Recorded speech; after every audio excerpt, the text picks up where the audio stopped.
This is Big Man Tyrone, and you're about to watch the MTG Cabal cast with your hosts, Woad, Thirsty, and Reptar. Sub to us on all your podcast networks at MTG Cabal Cast and YouTube. Hey guys, welcome to the newest episode of the Cabal cast. Before we get started with the topic, everyone please pay attention to the Discord. We will be announcing our giveaway winner in there. As for the topic, we are going to cover the wonderful financial implications of Wizards not having a schedule for anything ever and just dropping a BNR announcement on us.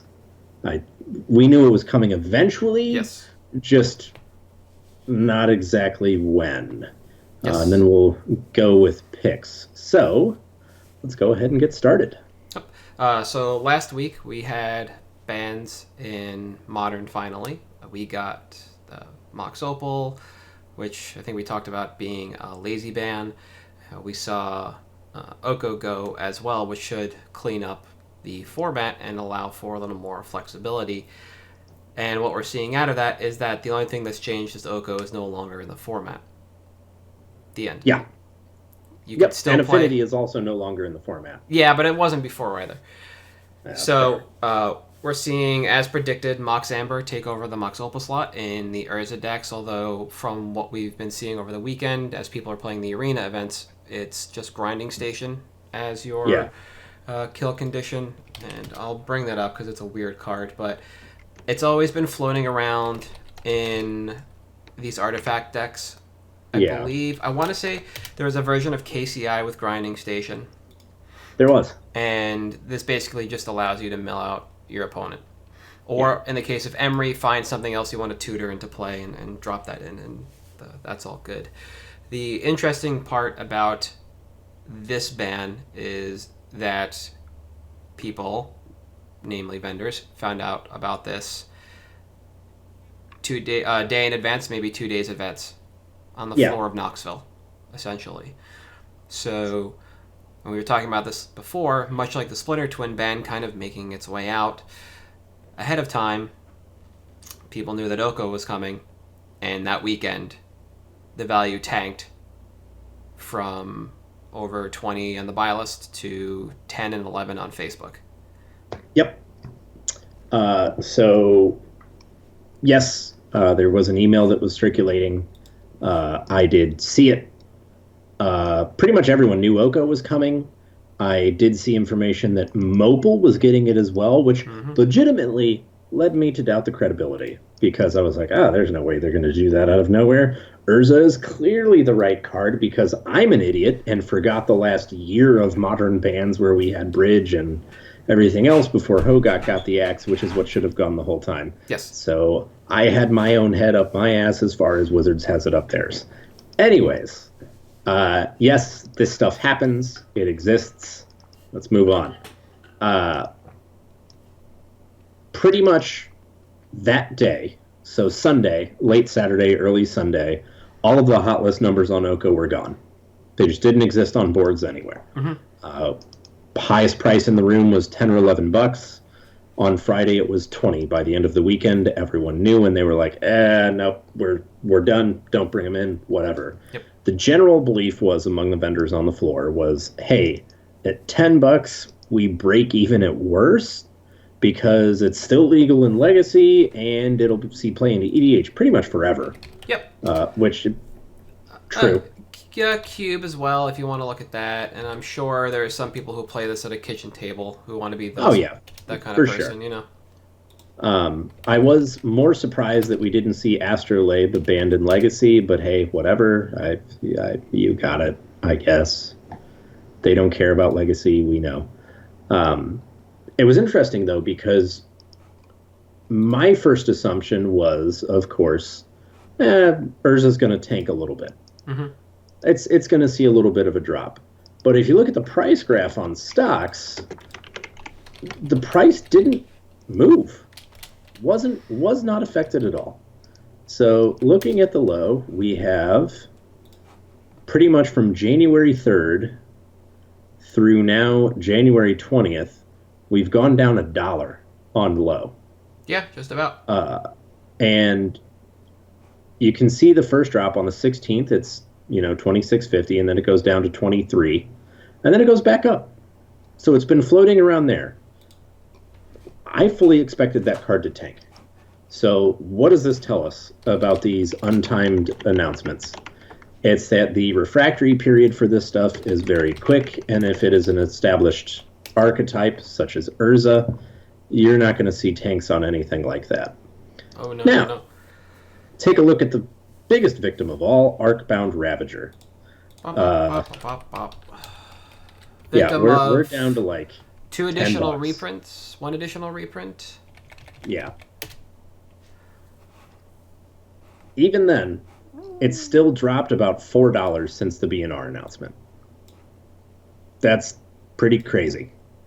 Let's see. Masterpiece, the Chief Chase version that's not, niche, even saw a drop. Yes. Since the BNR.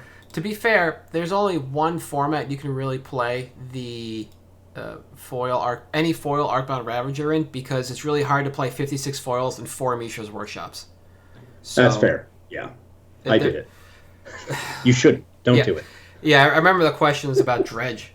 Or not Dredge, Yeah. Dragon. Like, I can play 56 foils and 4 Bazaars. Well, congratulations, you can't play that deck, because we'll cut the Bazaar every time. Yeah. But... So, my takeaway from this, and yours may be different, obviously, in the vendor sphere, hold on to this stuff as short as humanly possible, churn, especially because, a couple days after that, they announced, we're now putting EDH cards in the promo packs for the new sets, which I'll touch on a little bit in my pick later in this episode.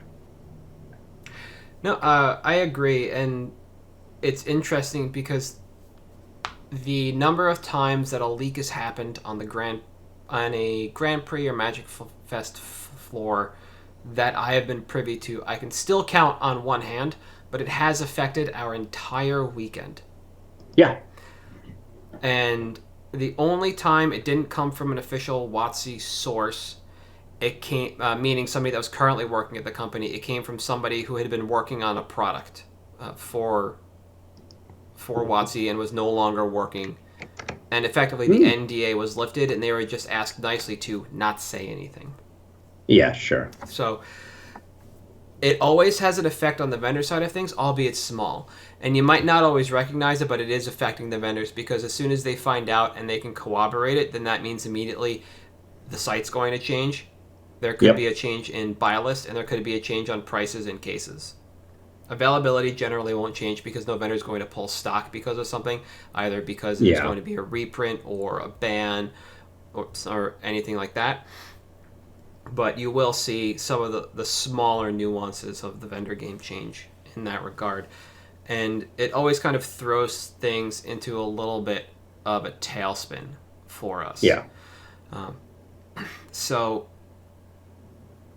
my issue is more with the ahead of time thing and that information coming out than it is the off schedule thing. I think it's still ridiculous because it makes it hard to move product in any kind of time period when you're just completely off schedule. Like Pioneer was terrible for the month or month and a half that we had bannings every week. Because at any point in time, dig through time could have been banned, and it seemed like we were just holding on to that. Yeah. Holding our breaths so for was that. our buy list 25 cents or $2.50 today? Yep. Who knows? That, or Urborg, or Thoughtseize, Nykthos, any of these kind of high-profile cards or pillar cards for the time being could just go, and that throws any kind of movement that you can make financially out the window. Yeah, exactly. So I agree that anything that can be moved short-term should be moved short-term. At this point in time, holding the bag on any card that costs more than $20 that is in Standard or Pioneer just seems like a terrible idea. And I don't know if I want to limit that statement and say $20 on the resale or $20 on buy list. Because at any point in time, it can just be cut out from underneath you. Yeah. And really, I'd say it depends on your model. I mean, like me, Yeah. I do more buy list arbitrage than anything else. So if I'm holding on to it for $20 buy list, if I can make a buck on that, it's out the door. Oh, no, absolutely. I agree. There, I'm being pretty greedy with my Pioneer stuff. I'm waiting for some prices to return back to normal, and other times I'm just waiting for movement at all before I'm out of it. Yeah. But it just means you have to be, again, more careful about what you're doing. I've actually had a number of people, because I went to the pre-release to play, and I've actually started playing Magic again. Isn't it great when you can do that? Yeah, right. Talk to me about Opal, and they asked me what I lost on Opal, as if I sit on them, and I said I've lost, or how I feel about it, and I mentioned the lazy banning, but in the end I said I felt fine, because I've owned every piece of the Affinity deck since it was in Standard. I'm out $64, which was the 16 they were worth X4. Yeah. So as an enfranchised player who's owned that deck, I'm out that amount of money, but for a deck that I've had since 2003, I'm okay with that. Yeah, that seems fine. Yeah, it's always been put together because it was playable in every iteration of a format that any or all of those cards have been legal, and it always was a deck I brought with me to testing, because as I keep saying, you need a level 0 deck, and if you can't beat the level 0 in Burn or Affinity, which was Premier Aggro, you need to think it over. Re-examine your list, yeah. Right? And I'm not... like Affinity was like Dredge. When Hate wasn't around, it did well because it's the level 0. And there are times where the meta just isn't prepared for a level 0 deck. Yeah. And so there are a lot of people in the fallout zone of this, and a lot of people who just still think that these kind of bannings that are off cycle or very broad or too late affect more people than they do, or that there's a much more negative feeling about them than there is. Yeah. We're a week removed, and I stopped seeing people talk about, well, you can feel sad for people who lost their deck, but you have to, because they can't play it anymore, but you have to remember the financial aspect of what happens. Yeah. I mean, I also, to me, the thing is, the people who are primarily affected by stuff like this in terms of losing their deck, they're not grinders. They're the guys that have this deck and just go to the weekly. And that's it. Because grinders don't own cards. SCG grinders don't own cards. Don't feel bad for them. They borrow their cards from whoever. Feel bad for the guy at the LGS who lost this deck, sure, but as you and I have discussed, how much money has that deck made them over the course of them owning it, right? Yeah. Yeah, sure, all of a sudden my Ravagers went from 15 to 10. Okay, but how much money did they make me every week at FNM? Yeah.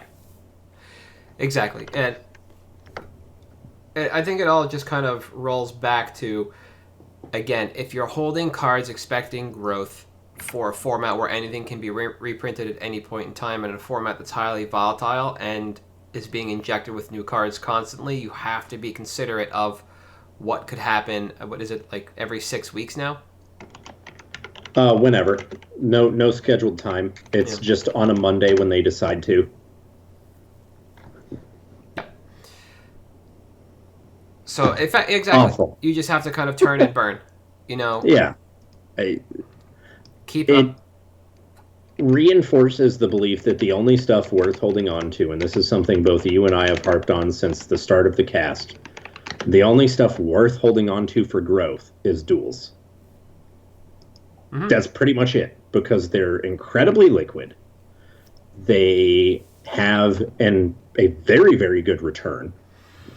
And you don't have to worry about them getting reprinted into the ground or banned. You just have to worry about Legacy going away, but there's still EDH. And it turns out if EDH is banned, Magic is done. Yeah, you're SOL. So, I don't... to me, that's obviously the best one to hold on to. No, I agree. We have a tenet on the cast that is to never talk about BS reserve list cards, to pump specs, anything we want to move into. Soul Levy Excavations, we're looking at you. But... Yep. Damping Field. Come on, baby. It is something that we always... The reserve list is always something we want to talk about because it does represent an avenue for growth. And if you're looking to move money around, that's the safest place to be in both aspects. I brought a bunch of my Pioneer stuff with me because some local stores are starting to play the format, and I would rather get out of my cards to players than to another vendor. This way people could at least play the format. If they want to get out of standard or modern cards that still have value for Pioneer, I'm more than happy trading away $10 or $15 worth of Pioneer stuff on the retail for that stuff, for whatever standard or modern that I can pick up, because I'll just turn that around, those cards that are stagnant in my local environment, to a buy list to pick up more reserve list stuff. Like that's my model. That's what I can finally get back to doing now, is taking, anything anybody wants to get rid of and turning it immediately around into reserve list. And I know we've talked about Slide, and last week, so in regards to price, the retraction, and we talked about cards that we expected to go up, and Library finally went up this week. I think it might have been in advance of the Commander ban list, of which nothing happened there. Don't worry. Yeah. I think people might have expected that to come off of the Commander ban list, which seems ridiculous. But what you're also seeing at the same time is now duels are starting to finally hold. Yeah. And they're starting to grow. July was really... I bring up Underground Sea on stocks right now because it is kind of the poster card for duels. It is, generally speaking, the most expensive and usually the most played in Vintage and Legacy. And the last time it really slid was between July and August. After that, it's just kind of flattened, and it's slowly starting to come back down. We saw about a $40 dip between then and now, as opposed to July into September, where in just that month and a half we saw a $50 drop. Yeah. But we're seeing market and average starting to come together a lot more and actually helix, and eventually we'll see the price increase, maybe around I hate looking at tax refund time within the U.S. as a symbol for growth, but it's probably heading into that direction. Yeah, and it's interesting because you mentioned that they're about to helix, and as again we've said on the cast before, that's typically a sign that it's about to not necessarily explode, but see stable growth. Yep. And don't worry, guys. Our buy list number is going up because of EDH demand. I'm watching you, Ben. And you're finally seeing this is further proof that if you are holding on to it as an investment, as I'm going to throw this junk in a box, junk, and forget about it. One of the best places to be, besides penny specs, which are also great because it's just a low cost in, is dual lands. Yep. And that's, more and more where I've been getting is I don't want, even staples at this point for more than, 2 or 3 weeks, because I just don't want to oh great, I've got this Hammer of Nazan or whatever that's $20. And oh look, it's in the new promo pack that they issued with Ikora. Yep. Well, I guess my $20 card is suddenly $6 because I don't want to get stuck with that. And you're never going to get that with duels. Yeah.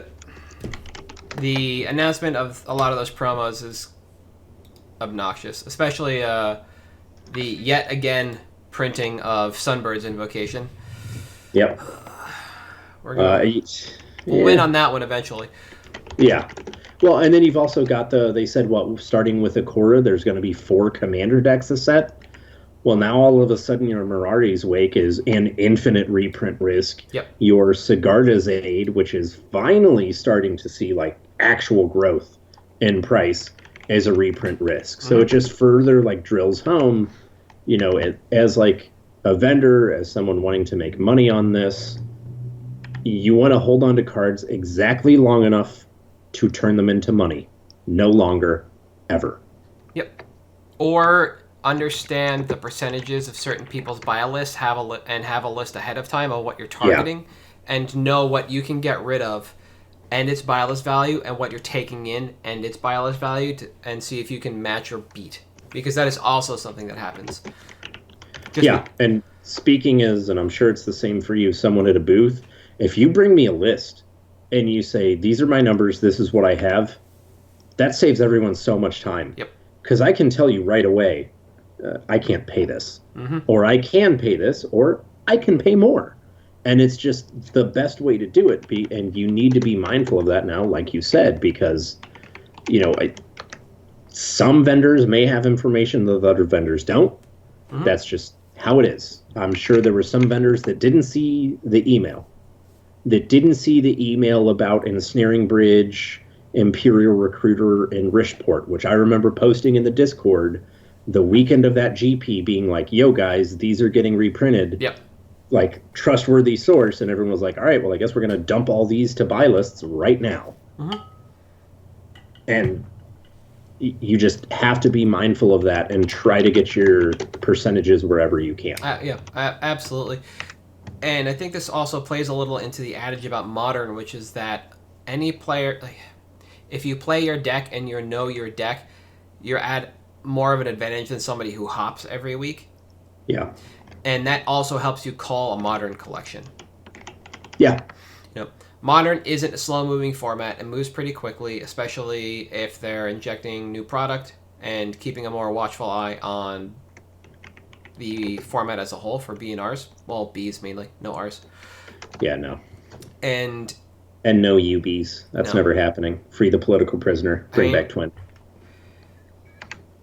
I want to say they could probably bring back Cloud Post, but that's me.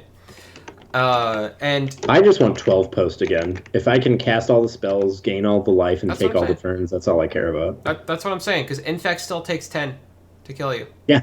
Yeah. You can't fog forever. And it keeps you from building out a huge Modern collection, keeping that one deck. It also helps you keep churning through stock, especially if you're a player vendor or a player collector, what have you.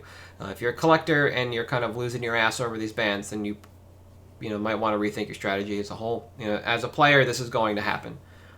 Yeah. I went Affinity and Tron have been my decks. I played Tron when it was Tooth and Nail in Standard, so I had those pieces again, conveniently well. I played at a very good time in Standard to also play Modern when it transitioned, but I built Pod over time, and then Pod got banned, and the majority of Twin was wicked cheap and mainly commons and uncommons. So when Pod got banned, I moved to Twin, and then Twin got banned, and that was it. Then I just started floating. Nothing has really piqued my fancy in Modern. Yeah. Except I do have Amulet, which I'm sure is going to go at some point.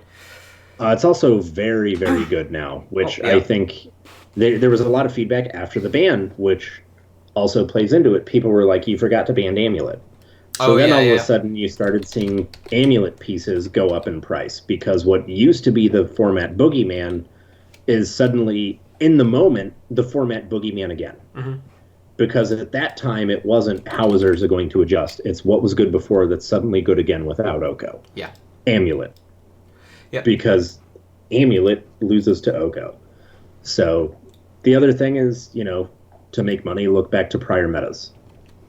But no, definitely. I know a lot of people are looking for Primetime to be banned in Modern, because that gets rid of both Amulet and Valakut at the same time, which is now running Amulet, as I found out over the weekend. Yeah. And I found out, I think that's crazy. What the, man, there's like a $2 delta between Primeval Titan and market price. Oh, less. You can actually get more in credit right now for a 2011 Primetime non-foil on CK than it would cost you to buy from TCG Player near mint. By about 70 cents. So, stuff like that is something to keep your eye on. And while that is banned in EDH, it's also a decent casual card.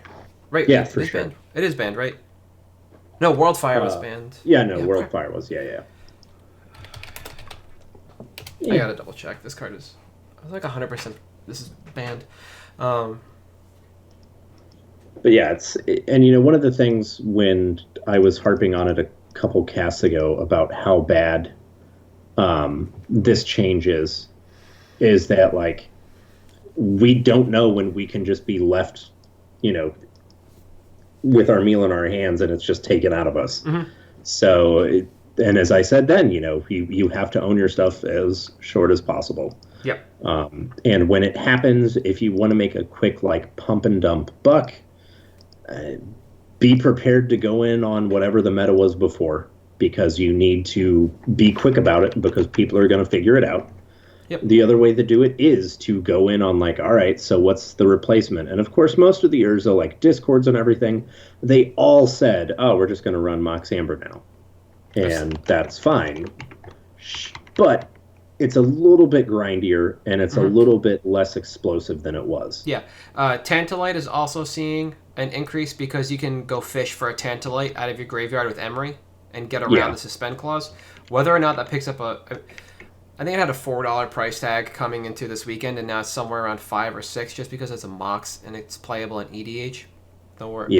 Nowhere else prior to this.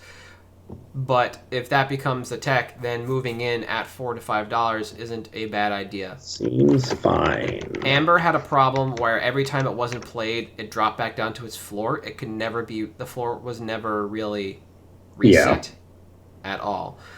And if Urza picks back up, this might be the time we see a new floor on Amber. And if Amber goes, then Tantalite is the next piece, because the problems are not the 0 CMC mana artifacts. The problems are Urza and or Emery. You get rid of one, that's it. That's the deck. Mostly. Urza. Ban it. I agree with that to a point. My concern, as I posted on Twitter last week, the joke was, about being able to cast Emery on turn 1 still. Yeah. Or turn 2. And then what happens with the format? She dies to removal.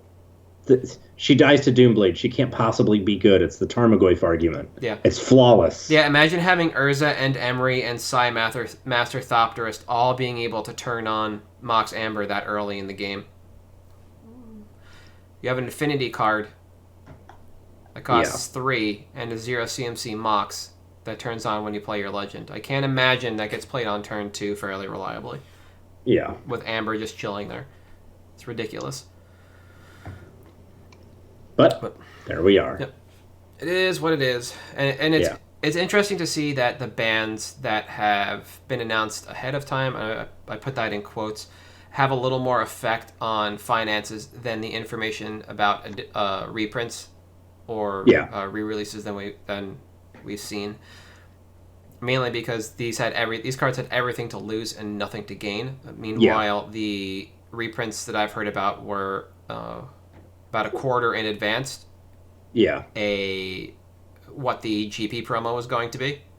Yeah. So for about a full 3 months, I knew what the next GP promo or the next year's GP promo was going to be, and then about 3 days in advance, almost the exact same timing with this ban list, was when I found out about both the masterpieces and what some of them were going to be the first time around. Not a lot of them, a small amount.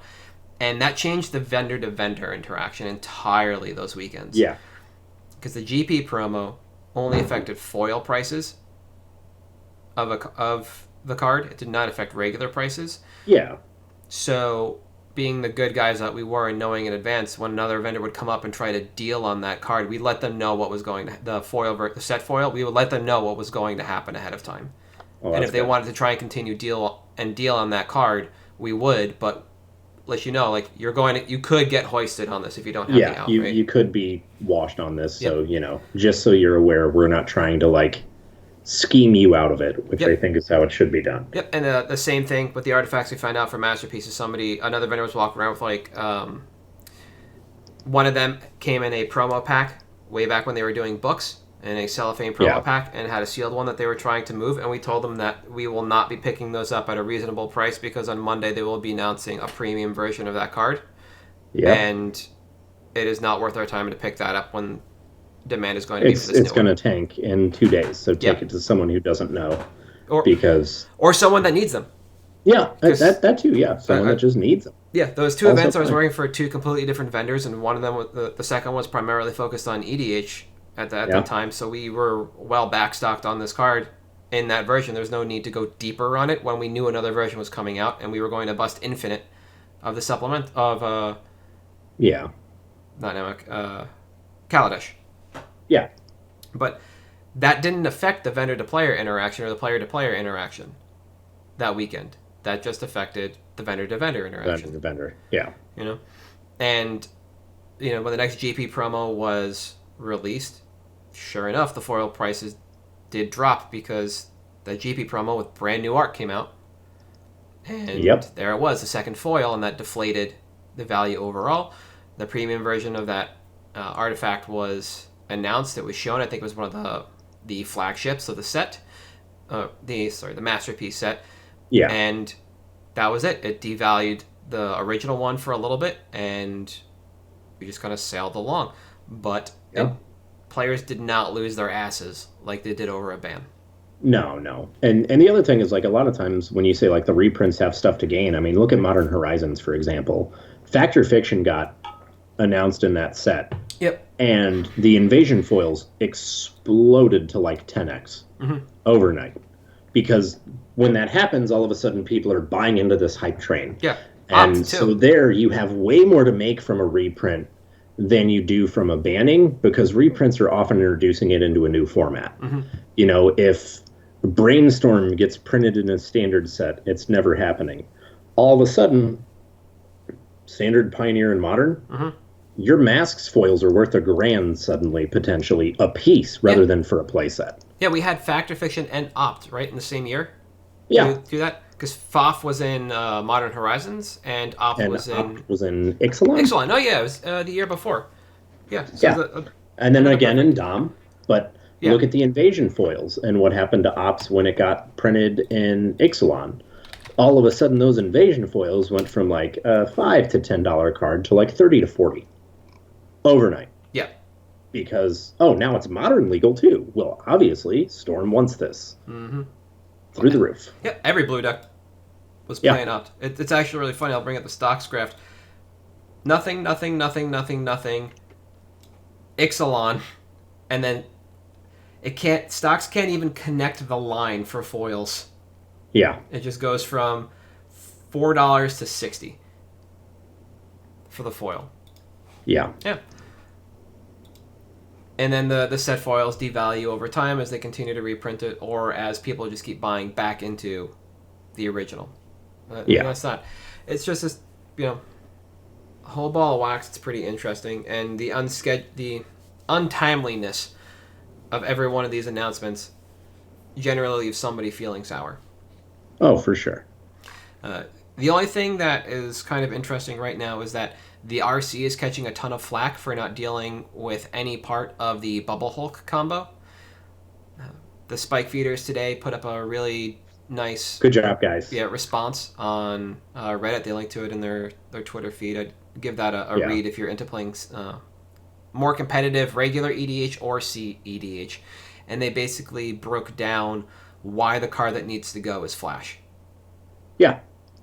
I love it because if anyone here is like kept up with the format at all, you know that since Protein Bro got taken off, like, people have said Flash is the one that needs to go, because Protein Hulk is fine when you have cards like Phyrexian Tower and sacrifice outlets for it. Flash, from its inception, look at the Legacy Grand Prix, was busted because unless you can interact when Flash is on the stack, you can't interact. Yep. And as far as I know, the rules committee hasn't said anything different. They haven't said we're going with the ban whenever philosophy. I could be wrong. If that's the case, please tweet, let us know. I tend to ignore Sheldon when he talks because keep my opinions to myself. But I'm glad the lab men and Spike Feeders have his ear for a little bit at least. Yeah. Because it's interesting to me that these are the types of things that sort of fly by the wayside, especially now with EDH having such a big impact on MTG finance, where you have possibly a smaller window to move on this stuff once it hits than other formats. Yeah. Because the people that move in EDH, yes, there's fewer of them, but they tend to have deeper pockets. So you'll end up with one person that ends up with all of the foil Japanese, whatever comes off the ban list. Yep. Yeah. Just because they've been picking up over time.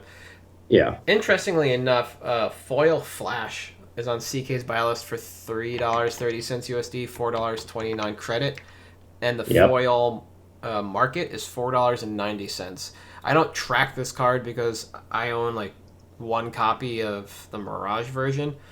Yeah. But this is definitely something, if you are the kind of person that has foil flashes, keep your eyes on this. Yep. If people were tentative about buying into foil flashes under a certain price tag, I mean, $5 seems perfectly fine for this card in foil. Yeah. We're way past the point where A25 should have rebounded as a whole. You know, even Rashad Port in foil has recovered a bit. Yeah. You know, there's nowhere to go but up for this card until it's banned. But they do off-cycle bans whenever the RC has just deemed a card necessary. They take their time to write it up, and then it all just comes out through their little secret channels, and eventually we're all set. Yeah. So this is... EDH is a prime example of what happens with off-cycle bans and why they're never a great idea. Yep. But, alright.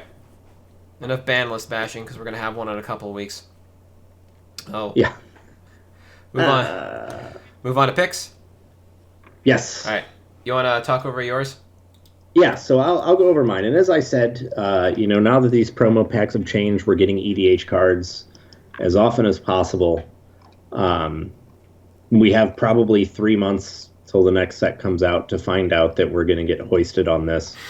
My pick is Thrumming Stone. And the reason I say this, as some of you may be able to easily guess, is, we just got more rats. Yes. So Rat Colony is in Secret Lair Year of the Rat, which I guess we're going to be getting every month. Great. Not Secret Lair Year of the Rat, but a Secret Lair. So Rat Colony being in that raises the exposure for cards like Thrumming Stone in EDH, which is the only place people really play Rat Colony, Persistent Petitioners, Relentless Rats. Shadowborn Apostle. Shadowborn Apostle, all those cards. Yeah. Getting more exposure for that can only be good for the card. Mm-hmm. Additionally, if you take a look at the MTG stocks document, or the tracking list, we are, since the card hit its all-time high in February of last year, at the lowest price point for this card. So right now, low is sitting at around 22-ish. The high last year was 40. So if you can reliably get into this for about 80%, you're looking at a pretty reasonable return for the most part. Yep. It's easy to trade out because, again, it's a casual EDH all-star. People love that stuff. It's something that on the right buy lists, you can easily make a decent amount of money on. Miniature Market right now is paying 15. I believe last I checked, Card Kingdom was paying about 19. So if low's 24 and you trade for it at 19 in trade, suddenly you're even on cash, which is a pretty good spot to be in. Oh, absolutely. And I think the exposure thing that you brought up is one of the more important ones to talk about, because something that happens a lot is you'll run into that tribal homer, the person who just plays tribal EDH. Doesn't matter what the tribe is, they're playing it. They are looking for Urza's Incubator. They are looking for Thrumming Stone, Swarm Yard, anything to do with tribes. Coat of Arms, whatever. Yeah. And unlike Swarm Yard, most of these other tribal cards work for everything, regardless. So this is one of a handful of universal tribal synergistically tribal cards, in essence. And thus, it slots into every tribal deck. Yep. Or can. I also think it's worth noting that as, you may say, oh, well, everyone that wants this card already has it. Well, think about it, though, because if Arena is as remarkable for new players as we are being led to believe, there are a ton of new players who have never experienced this card. They don't know what it does. They don't know what set it's from. They don't know anything about it. And the more of those people that get into that, the better off everyone is. the more likely you are to, I didn't know Thrumming Stone existed. Yep. Well, great. I have it. What would you like to trade? And that's one thing I will say that Arena has done for Magic is that we are getting more and more and more exposure that we otherwise wouldn't have. And that is very, very, very good for us, I think. Yep, I agree. We talk about it all the time. This is very much a what's good for the goose is goose for good for the gander kind of situation in regards to Arena for the game, because people walk backwards in terms of formats. They don't walk forwards. Yeah. So eventually you're going to look for a more interesting or more unique or more difficult or what have you way to play the game, and they'll stumble upon all of this. Yeah. All of this. And EDH is super easy to find in person. Very. You look down and you see 4 people grouped around each other, and all of a sudden, great, let's talk. Yeah. Cool. I mean, it happens at every Magic Fest, and a lot of people kind of translate into that type of player. They'll pop into a Magic Fest even if it's just for sides, and it's super easy to find EDH. The target audience. And the more you read into it, the more you learn, the more you're going to step through resources, the more it's going to lead you back to cards like this. Yeah. Always. Especially with it's some people like to think of EDH as a feedback loop or the Oathbreakers, massive echo chamber of nonsense, or the Oathbreaker stuff, because it's all user submitted. You can't curate this format effectively, but you're going to see that card in lists. And a lot of these tribal decks are cheap. That's going to be one of the most expensive cards in it. So it becomes your money sink, and it allows you to play that tribe and any other you might like if that's the kind of player you want to be in EDH. Yeah. And I like the pick. It's not a card I personally own any of because Cold Snap wasn't my jam. But I've got about 10 copies now, I think, because I just have picked them up periodically, and they're there. That's how I wound up with Swarm Yards. Yeah. They came with collections or EDH decks that I bought. Not because I like the card Swarm Yard or bugs or spiders or kobolds, whatever it regenerates. Yeah. It just came with EDH collections. The end. Yep. But from an EDH card, we're going to move into a standard card with my pick. And I picked Thousand Year Storm. And I verified this is the first time I picked it because I could have sworn I picked it a different time. Well, I guess not. Yeah. Nope, I did not. I've talked about it a bunch, and I've kind of I punched around it. Okay. But Thousand Year Storm is my jam for this week. You're not going to see a lot of movement on this card. It's kind of a standard sub all-star. If you're into Riley Knight's Arena Boys series, they definitely played this card to great effect within the last 2 months. And basically all you do is just draw through your deck in one turn and then cast as many shocks as you can. Whatever targeted spell you have, you just blast them in the face. Expansion, Explosion, etc. Well, this card was brought up again this last week during the Theros Beyond Death pre-event. And I was, or maybe it's the week before. I'm looking at this deck. It was the week before into this week because it was just brew rumors. Okay. A follower of the cast and patron, I believe their name is Triggerfinger2K on Twitter. Alerted us to this. Ali Antrazi was playing the following list. I'll bring it up. A Storm Breach combo, which basically does exactly like I said, draws through your deck, and then with Thousand Year Storm on the battlefield after you've cast all your spells, you either cast Shock or Bone Crusher Giant and just get them. The only issue is Underworld Breach in the deck does not allow you to recast the adventure side of Bone Crusher Giant, but it doesn't matter because either by that point in time the first one would have killed them, or you should have found additional copies or Shock. Yeah. This happened in a very narrow margin of time before Ali switched over to his Simic Ramp deck that was casting Hydroid Krasis for over 1,000. So it was a very flash-in-the-pan kind of... Not over 9,000, mind you. No. Sadly, Nyx Bloom Ancient or whatever it is can only make so much mana. Yeah. Paired with Nissa, I believe. But this brings the deck back into the forefront, and with Underworld Breach, if it allows you to churn through your deck faster than it did before, this gives you a better chance to survive to get to Thousand Year Storm. That was the issue before, was protecting yourself long enough to be able to cast Thousand Year Storm and then untap with it. It's pretty good. So with Underworld Breach allowing you to flashback shocks here and there, or better draw through your deck to recast the value section of it, especially with growth spirals, you should be able to get Thousand Year Storm out a little earlier, a little more reliably, than untap with it and go. I think there's also the opportunity for this list to play... Is Omniscience still? No, that's gone. No, M19 for that, yeah, that's gone. Because there was a version with this before. Somebody was playing it. I found the list as I was searching. This does extend the opportunity to play this combo down into Pioneer. Yes. And it's probably not the best Pioneer combo deck, but it is, at that point, a Pioneer combo deck. You have a little more interaction on the field, so Underworld Breach is a little stronger. You still get to keep a lot of the draw spells, because with Thirst for Meaning and the Thirst for kind of cycle that they've made, you have ways to discard additional cards and power up your graveyard for Breach.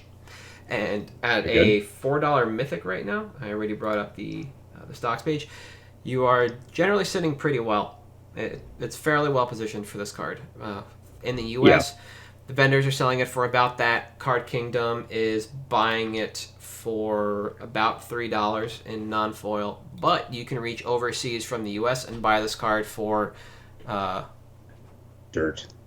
Yes, under $3, about $2.60 if my conversion math is correct, at which point you're at the CK credit limit.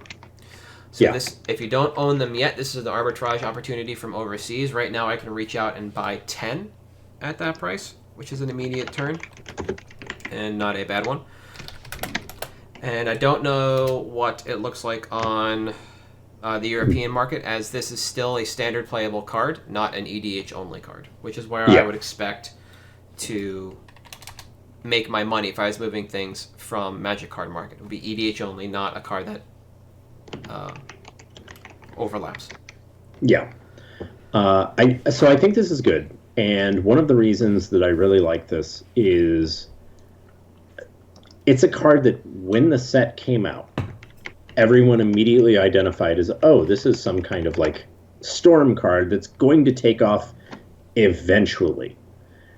And the thing is, like, now that SCG is pushing Pioneer, now that GPs are pushing Pioneer, and you're getting a lot of the older, like, regulars from the SCG circuit, like Caleb Shear, who are back now playing Storm again. It's only a matter of time before some non-interactive degenerate strategy like this starts to take over. Yeah. So additionally, it's the kind of card that you'll wake up one day and will just be worth $15 because of EDH. Mm-hmm. And it's like, really? Come on, why? And yeah, that's why I have a few copies and I picked up a foil super early on, because this was a card that I felt had immediate EDH playability, and that's where I've been playing it. Yeah. It's in like 5,000 decks, which is 8% of 61,000 in the Izzet color combination or Izzet plus color combination, which is honestly one of the highest percentage cards you and I have looked at in a while when we compare back down. And it's exactly where you expect it to be. Nim is a Perun. That's just basically not Thardal. The merfolk that makes 2/2s when you cast instants or sorceries. Yeah. Talrand. Talrand. Basically, Niv kind of took that spot. Melik, Mizzix, the Ismagus, and Karanos are basically the top, combo generals for this thing, and they're all fairly popular compared to what else is on this list. Yeah. It's a finisher wherever you need to, and this is the card right now that makes Underworld Breach look the best in Standard and Pioneer at the same time. Yeah. I've seen some dumb things with Breach already over the weekend in Legacy, and it's an obvious pick from the set to be an all-star in all formats. It's just where do you slot it?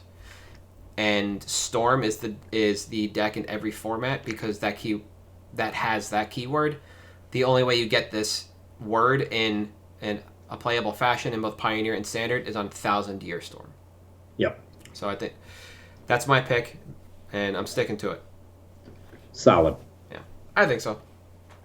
But that's it for this week. Next week is probably going to be a little more involved, as we're going to take a look at a fair amount of Magic history. This is a topic we've been musing on for the past 2 weeks and is very relevant to the 2019 and 2020 standard set releases. So Yep. we'll try and keep that one as brief as possible and as light and airy as possible without getting in the weeds too much. Yeah, good luck. Sorry, guys, in advance. Yep. Not my forte. No. Conveniently, it's between large football weekends, so we should have the time to actually do our research. Yeah, which, by the way, picks next week. We will also have Super Bowl winner picks. Oh, boy. So. I mean, I can't pick. I will. I mean, that's fine. I know who I'm going to pick because they didn't play the Packers at all, so I don't have to do that thing. We're like, oh, they beat my team, so I have to root for them to win the Super Bowl. I just think Patrick Mahomes is the GOAT right now. Yeah, I mean, he's pretty good. Yeah, he's way better than Garoppolo. All right. But with that... And Aaron Rodgers right now. Sorry, I had to.